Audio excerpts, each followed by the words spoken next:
The Effects of Culture on Women by Charisse, Bertha, Janet, and Melinda.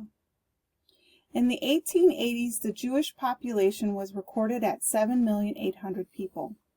Presently, nearly 3,900 years later, the population is recorded at 14.4 million. 44% of them reside in Israel, 39.5% in the United States. In the 19th and early 20th centuries, Jewish women in America were confined to mostly domestic life. They had few interactions with non-Jews, and they maintained the rituals of their Jewish culture at the homes. And they were responsible for imparting moral and religious consciousness to their children. In the mid to late 20th century, their role in public life increased, and they began to run charities and do other events, but still primarily among the Jewish population. They became more involved in the synagogues, and with the women's rights movements of the 1960s and 70s, there was the Reform movement, and in 1972, the first woman rabbi was in America.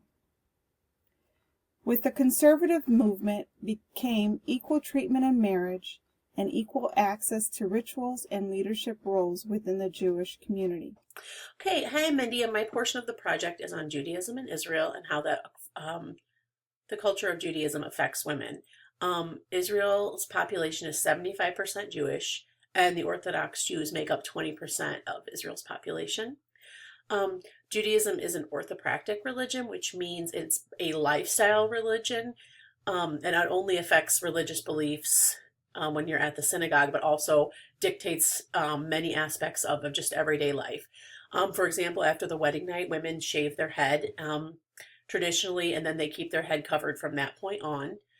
Women do not socialize with men other than their husband. They actually even have very limited interaction with their rabbi because he's a man, and they mainly just socialize with other women.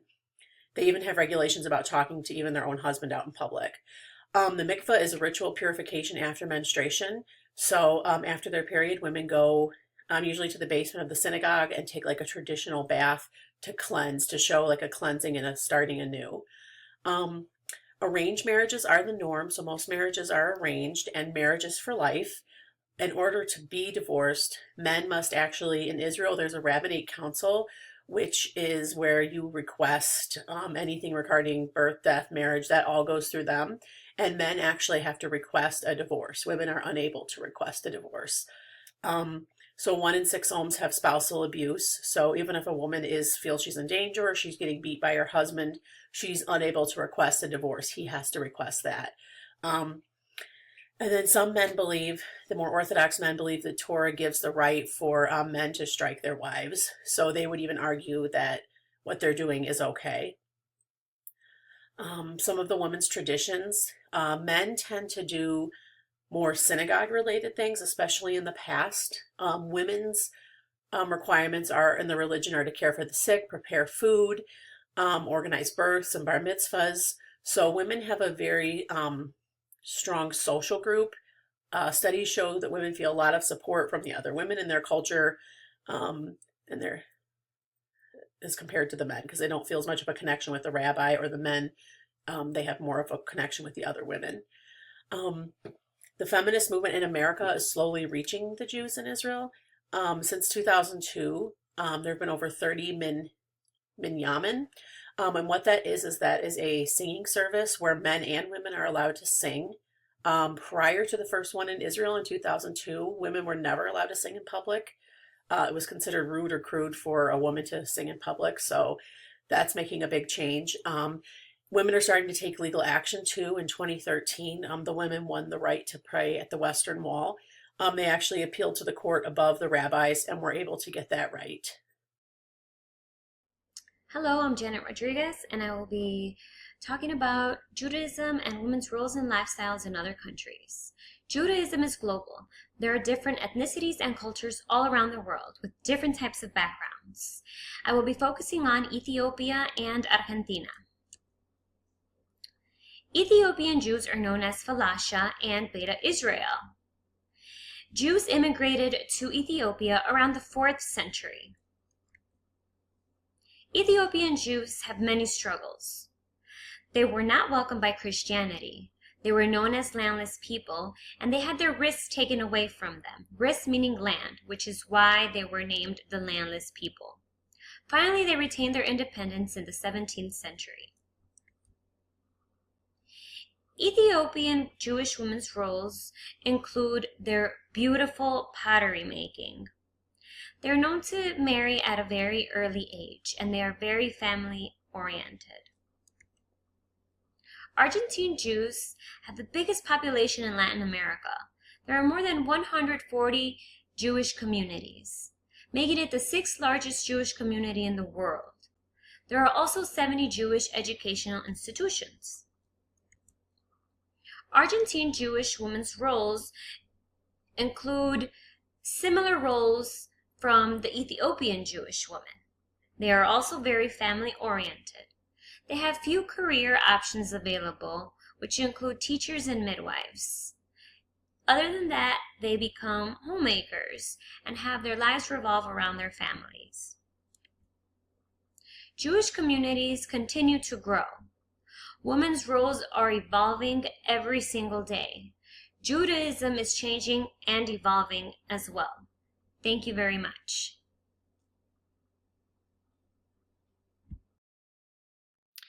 Jewish culture, religion, and cuisine.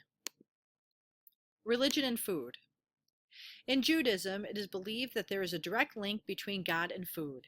In the Bible passage from Exodus 12:17, God's word directly supports the literal way the Jews have created their menus. For instance, during Passover, no leavened bread is to be eaten. Passover is the celebration commemorating the time when Moses led the Israelites out of Egypt. The Old Testament says that when the Israelites were freed, everyone left so quickly that they could not wait for the bread to rise. The Seder plate is the focal point of the proceedings on the first 2 nights of Passover. It is usually served on a silver dish or an ornate platter. Placed on the plate are the ceremonial foods, which include matzah, shank bone, egg, bitter herbs, chariclet paste, and karpas vegetables. I had the pleasure of sitting down with my friend Randy Weinstein, who practices Judaism and attends the Temple Anshe Shalom in Olympia Fields. She kindly shared a story with me about cooking with her mom and grandmother for Passover. She told me that traditionally, the women would do all the cooking for the holidays. She also noted that historically, only the women would do the cooking and the men would do the prayer services. However, in today's world, both men and women share the responsibility. In this video, Randy tells me a story of what happens after the Seder meal with her and her family at Passover. So was there a way to end the meal, or We sang a song. You sing a song at the Seder, and then we all eat because we're starving. Yes. It's taken so long. Do you remember what the name of the song was? Hadgadiyah. What was it? Hadgadiyah. Okay. And it's a long song. And you're like, And the whole family sings? Yes. Okay. So Like, that's let's finish this so we can eat. okay. Yeah. And so after the meal, was there like anything else that you did, or was that just socializing? Yes, there's something called the afikomen, which you hide the matzah, just a piece of matzah, anywhere in the house, and the kids look for it. It's kind of like an Easter egg hunt. Oh, okay. And then whoever finds it gets a little prize. What did you get? Well, $5, $10. Nice. No Yes. Yeah. Absolutely. Okay. All right. So that pretty much ended your Passover celebration. Yes. Or okay, and then it was just pretty much like socializing. That's socializing. So, lastly, this is like the last question, is that when, because you had said that it takes, like the meal takes time Yes. to like complete. So what time at night did you finish? The meal? Yeah. Like 9 o'clock. Okay. And then what time would your party go till? Just One-ish. really? Yeah. Was there drinking? Of course. Was there? Yep. So You do like 4 blessings of the wine, and each time you have wine. what kind of wine would you drink? Mocha David. Okay. Good stuff. What else? Yeah. Okay. All right. Well, thank you, Randy. I appreciate Thank your you. time. To conclude my video, I'd like to share a few pictures of the famous Manny's Deli on Jefferson Street in Chicago. My daughter and I had the pleasure of having lunch there last week. Manny's is a Jewish cafeteria-style deli that opened in 1942 and prides itself on using the same recipes that they used when they first opened. That's Manny's sign in Chicago. And here's my lunch tray, which I had matzo ball soup, potato latke, which is potato pancake, a little corned beef pastrami, and a beet salad. There's the inside of Manny's. Very nice place. Well, that concludes my video. Thanks for watching.